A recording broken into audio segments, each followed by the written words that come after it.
Good morning, everyone. So today we're going to explain about celestial mechanics.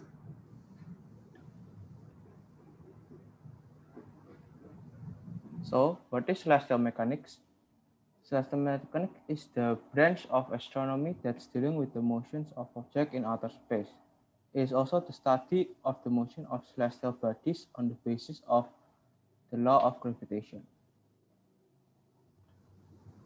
Brief history. It started from Newton's law of gravity. Stated that the field is called as rational mechanics. Sometime later, the term dynamics was introduced by Gottfried Leibniz. About a century later, the term celestial mechanics was introduced by Pierre Simon Laplace.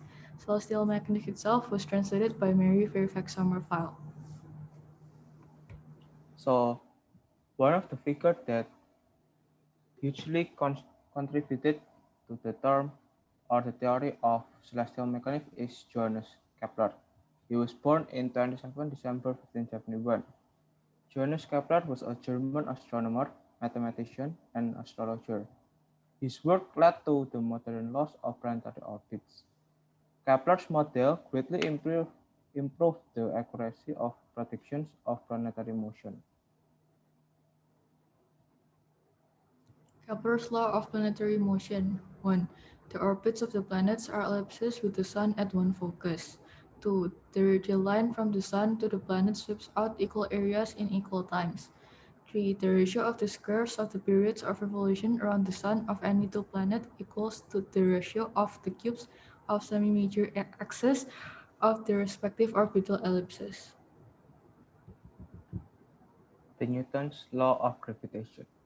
Any particle of matter in the universe attracts any other with a force varying directly as the product of the masses and inversely as the square of the distance between them. The relation between Newton's law of gravitation to celestial mechanics. Newton's law of universal gravitation laid the physical foundation of celestial mechanics. Every particle of matter in the universe attracts every other particle of matter with a force directly proportional to the product of the masses and inversely proportional to the square of the distance between them. In other words, if the mass of the central body doubles, the force between them doubles. The Newton's law of motion. 1. Object at rest will stay at rest. Object in motion will stay in motion unless acted on by a net external force.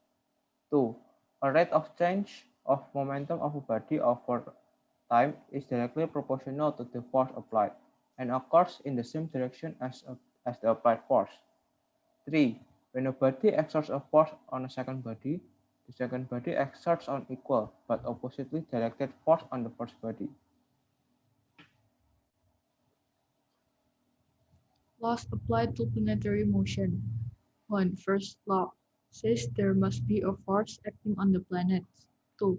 Newton realized that force must be gravity, that in first square law forces lead to elliptical orbits. So to apply planetary motion, it applies to the law of Newton's law of motion. So that is all for celestial mechanics. I hope that there's a lot of lesson you can learn from it. Thank you.